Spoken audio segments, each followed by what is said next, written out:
Hi friends, இன்னைக்கு நம்ம எங்க வந்திருக்கோம்னு பாத்தீங்கன்னா ட்ரிப்ளிகேன் ஹை ரோட்ல இருக்க சாட் சிட்டிங்கிற ஒரு கடைக்கு தான் வந்திருக்கோம். ட்ரிப்ளிகேன்ல இருந்தாக்கா நீங்க ட்ரை பண்ணி பாருங்க. ஸ்பைசி அண்ட் டேஸ்டியா சாப்பிடணும்னா இங்க வந்து ட்ரை பண்ணி பாருங்க. Nearby Rathna cafe.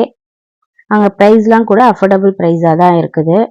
அங்க ஒரு கமெண்ட் பாக்ஸ் போர்டு வச்சிருக்காங்க. கமெண்ட் அண்ட் ஃபீட்பேக் போர்டு ரொம்ப நல்லா இருக்கு, யூனிக்கா இருக்கு. அங்க நாங்க என்னென்ன ட்ரை பண்ணியிருந்தோம்னா French fries, fried chicken momos சூப்பராக இருந்துச்சு. பானிபூரி நல்லா ஸ்பைஸியாக சூப்பராக இருந்தது. சிக்கன் பீஸா, இது பிபிக்யூ சிக்கன் பீஸா நல்லா இருந்தது. நெக்ஸ்ட்டு சிக்கன் ரேப் தான் ஆர்டர் பண்ணியிருந்தோம். சிக்கன் ரேப்பும் சூப்பராக இருந்தது. எல்லாமே நல்லா ஸ்பைஸியாக இருந்துச்சு. நெக்ஸ்ட்டு வந்து ஃபைனலி நாங்கள் ஸ்ட்ராபெரி மில்க் ஷேக் ஆர்டர் பண்ணியிருந்தோம். ஓவரால் எல்லாமே சூப்பராக இருந்துச்சு. ட்ரை பண்ணி பாருங்கள். பாய்.